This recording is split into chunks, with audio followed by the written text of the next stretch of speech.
Halo pemirsa, bagaimana kabarnya nih di hari akhir pekan ini? Ya, kurang lebih di hari Sabtu atau hari Jumat ini. Ya, kembali lagi bersama saya Ivan Zulkais dalam program Jumpa Akhir Pekan yang selalu menemani aktivitas ya pemirsa di hari Sabtu ini atau di akhir pekan ini. Ya, supaya para pemirsa di rumah nih yang kiranya lagi beberes, yang kiranya lagi beraktivitas di akhir pekan, semoga selalu semangat ya dan juga menjaga kesehatan. Jadi sambil menikmati siaran jumpa akhir pekan ini, jangan lupa ya untuk menyiapkan sofa yang nyaman, siapkan makanan yang enak dan juga minuman yang hangat. Karena tentu dalam program jumpa akhir pekan akan banyak hal yang bisa saya sampaikan kepada pemirsa dimanapun Anda berada dan juga sedang aktivitas apapun yang sedang Anda jalankan. Dan inilah jumpa akhir pekan selengkapnya.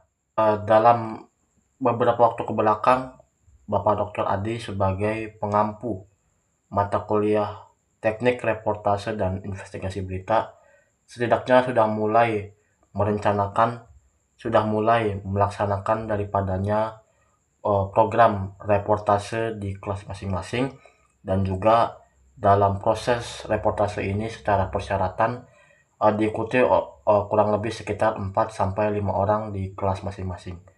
Dan juga secara ketentuan dalam reportase yang coba dihadirkan oleh para mahasiswa, setidaknya dalam hal ini terdapat patokan untuk memberitakan satu berita yang kurang lebih harus 20 menit. Itu dapat dikatakan sebagai minimal dan maksimal.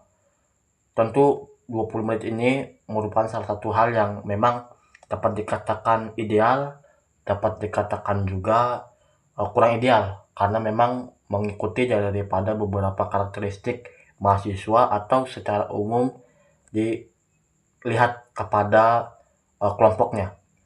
Dan memang sejauh ini di praktik reportase di kelas B, tentu alhamdulillah dengan puji syukur pada Allah ya, semua berjalan dengan sebaik-baiknya dan juga secara persyaratan telah memenuhi daripada hal-hal yang telah dibicarakan pada minggu sebelumnya.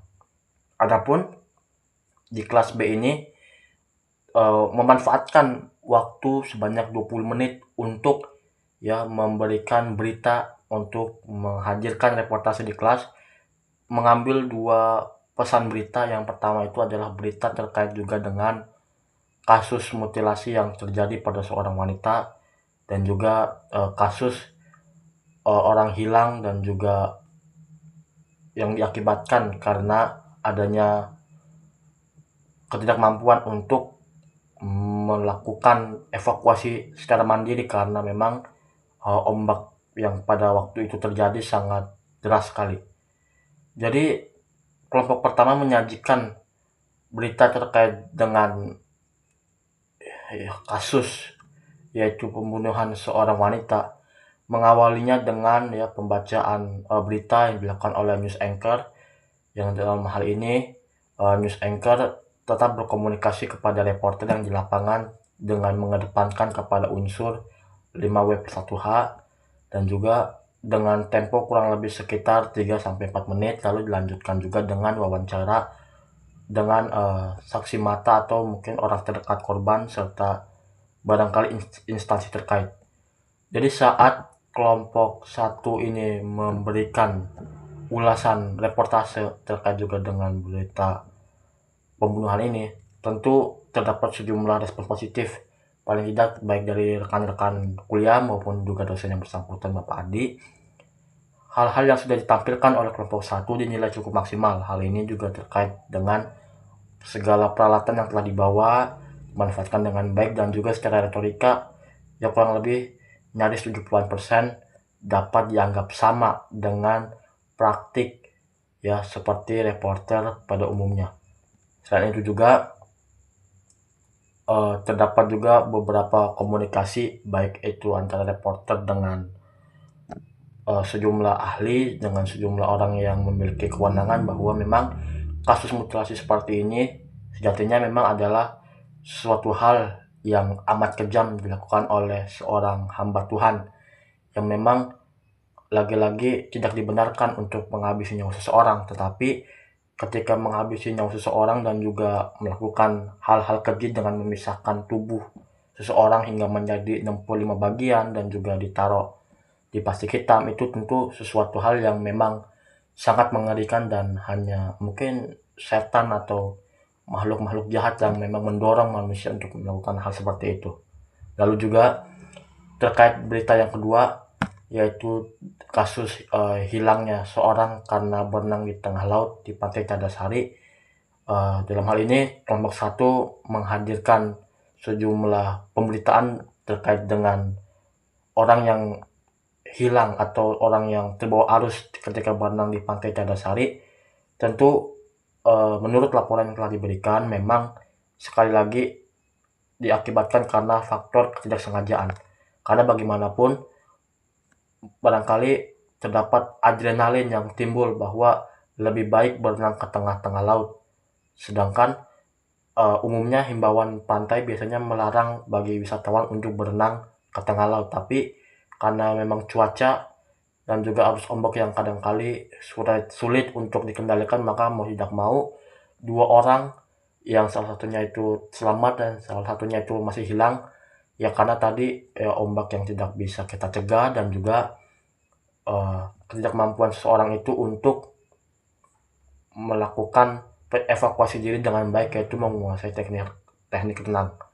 Dan juga dalam laporan reportase yang dihadirkan oleh kelompok satu memang mengedepankan kepada sejumlah himbauan bahwasanya ada atau diperbolehkan bagi wisatawan untuk menikmati berlibur di pantai atau berenang di pantai, tapi alangkah baiknya mengikuti aturan yang ada. Dan juga memang tidak dapat disalahkan juga orang-orang penjaga pantai yang memang karena ini sekelas kampung, ya bisa jadi secara wawasan petugas masih belum memadai dibandingkan dengan swasta yang mengelola pantai gitu. Jadi Pantai Cadasari dapat dikatakan sebagai pantai yang dikelola oleh pemerintah setempat. Dan juga terdapat hal penting yang dapat saya pelajari dari kelompok satu ini adalah bahwa menyusun berita itu penting untuk mengedepankan kepada sejauh mana kita memahami segala hal yang telah terjadi di sekitar kita, dan juga untuk membawakan berita yang optimal atau untuk membawakan reportase yang optimal diperlukan ya riset, bacaan-bacaan, dan juga latihan secara terus-menerus, dalam artian perlu mengelompokkan mana peran kita secara pribadi, mana peran kita sebagai orang yang berada bersama kelompok. Dan juga ini adalah suatu motivasi dan bagus untuk kita pelajari bersama, apalagi sebagai anak KPI, orang yang belajar komunikasi tentu perlu menyeimbangkan juga antara teori terkait juga dengan berita dan juga praktik reportase. Ini ialah salah satu proses menguatkan kita agar lebih percaya diri dalam membawakan retorika-retorika sosial untuk disampaikan kepada publik yang lebih luas lagi.